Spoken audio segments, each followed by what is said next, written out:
Me preguntan en el consultorio en línea a qué se debe que haya tantas miles de iglesias protestantes cuando Cristo fundó solamente una iglesia. Pues bien, eso obedece a miles, decenas de miles de personas que han estado inconformes con lo que la iglesia enseña y se separan, y que han estado inconformes con esas iglesias que se separaron y han fundado a su vez nuevas iglesias, y de ahí han surgido otros que han estado inconformes y que han fundado sus propias iglesias, y así sucesivamente, también contando a muchos que estudian en estos seminarios que existen por ahí y después rentan un gimnasio en una preparatoria los domingos y fundan su propia iglesia hasta que tienen dinero suficiente para construir su propia iglesia. Hay incluso algunos que fundan su iglesia en la propia sala de su casa. Lo he visto una vez viajando en el estado de Oregon. Me quedé con el ojo cuadrado cuando vi unos que tenían una iglesia en la sala de su propia casa y afuera tenían su marquesina anunciando su siguiente servicio dominical. Pero ciertamente que Cristo fundó una sola iglesia, y tan importante es esa unicidad de la iglesia, el que sea la iglesia única, que es incluso parte de nuestras afirmaciones de fe cuando decimos el credo. Creo en la iglesia una, santa, católica y apostólica. Quisiera leerte lo que enseña al respecto el Yucat, este catecismo para los jóvenes de la Iglesia Católica, un libro fabuloso que contiene un resumen del catecismo de la Iglesia Católica, editado especialmente para los jóvenes. Este libro fabuloso, el Yucat, es un libro amarillo que si no lo tienes ya debes tenerlo cuanto antes. Se publicó para servir como texto de referencia cuando se celebró la Jornada Mundial de la Juventud en Madrid en 2011. El mismo Papa Benedicto XVI escribió el prólogo de este Yucat, un resumen fabuloso que nos sirve como referencia porque está escrito de una manera que parece que uno va leyendo un texto en la internet. Muy inteligentemente lo editaron, y aunque es un libro de papel, contiene hipervínculos que se pueden ir navegando a lo largo del libro para ir profundizando sobre un tema, además de que, como es un resumen del catecismo de la Iglesia Católica, sirve como una guía de entrada, y ya para profundizar de ahí se ve el numeral correspondiente del catecismo de la Iglesia Católica, en el que se puede leer más a detalle lo que enseña la Iglesia acerca de cualquier tema. Además es un libro con ilustraciones muy bonitas, y claro, como guía de referencia, insisto, vale mucho la pena tenerlo. Y así vamos a ver qué dice el Yucat, que insisto es un resumen del catecismo de la Iglesia Católica. Dice en el numeral 129, ¿por qué solo puede haber una iglesia?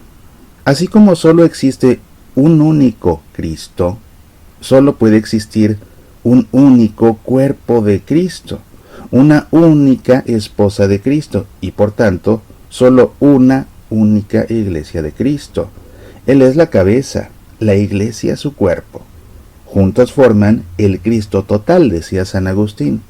Así como el cuerpo tiene muchos miembros, pero es solamente uno, así la iglesia una existe en y está formada por muchas iglesias particulares, que conocemos como diócesis. Jesús edificó su iglesia sobre el fundamento de los apóstoles, que permanece hasta hoy. Es la iglesia que subsiste en la Iglesia Católica. La fe de los apóstoles, bajo la dirección del ministerio de Pedro, que preside en la caridad, decía San Ignacio de Antioquía, se transmitió en la iglesia de generación en generación. También los sacramentos que Jesús confió al colegio apostólico siguen actuando con la misma fuerza de su origen.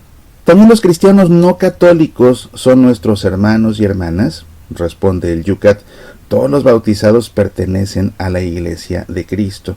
Por eso también los bautizados que están separados de la plena comunión con la Iglesia Católica, en la que subsiste la Iglesia de Jesucristo, se llaman con razón cristianos, y son por ello nuestros hermanos y hermanas. Las rupturas de la única Iglesia de Cristo surgieron por falsificaciones de la doctrina de Cristo, por faltas humanas y por escasa disposición a la reconciliación con frecuencia de los representantes de ambas partes. Los cristianos de hoy no son responsables de las divisiones históricas de la Iglesia. El Espíritu Santo actúa también en las iglesias y comunidades eclesiales separadas de la Iglesia Católica para la salvación de los hombres. Todos los dones en ellas presentes, como por ejemplo la Sagrada Escritura, los sacramentos, la fe, la esperanza, la caridad y otros carismas, proceden de Cristo.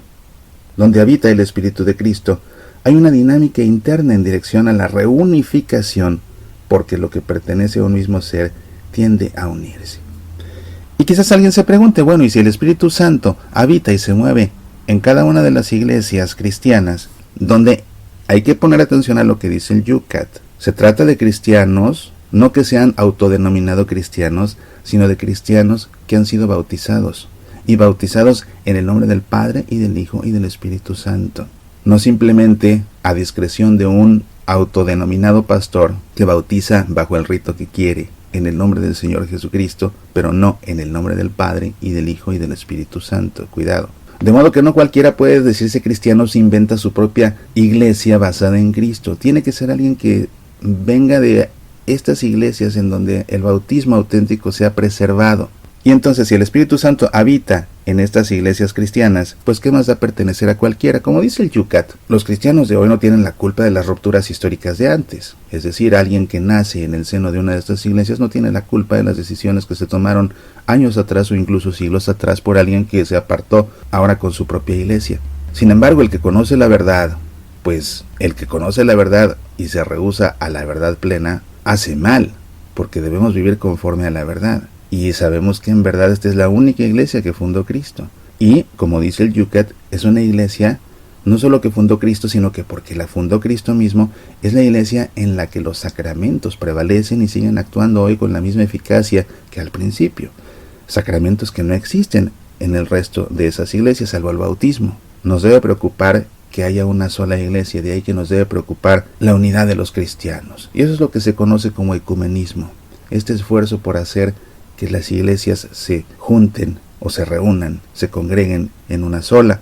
El Yucat pues enseña en el número 131 qué debemos hacer por la unidad de los cristianos.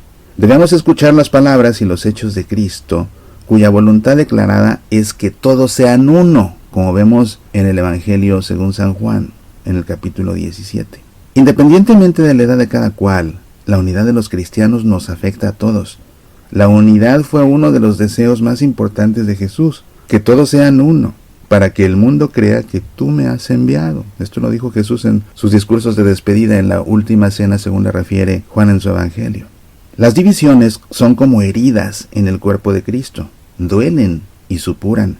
Las divisiones conducen a enemistades y debilitan la fe y credibilidad de los cristianos. Para que el escándalo de la separación desaparezca del mundo, es necesaria la conversión de todos los afectados, también el conocimiento de las propias convicciones de fe y las controversias con las de los otros. Pero especialmente es necesaria la oración común y el servicio común de los cristianos a los hombres.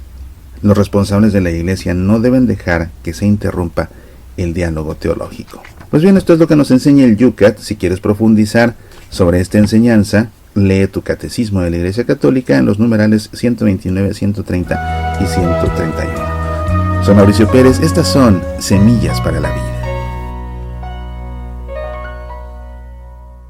Escucha Semillas para la Vida también en SoundCloud, iTunes, iVoox, Facebook, Twitter, YouTube, TuneIn Radio y en nuestro sitio semillasparalavida.org. ¿Te gustaría sacarnos al aire en tu estación de radio católica? Escríbenos. Apasionate por nuestra fe.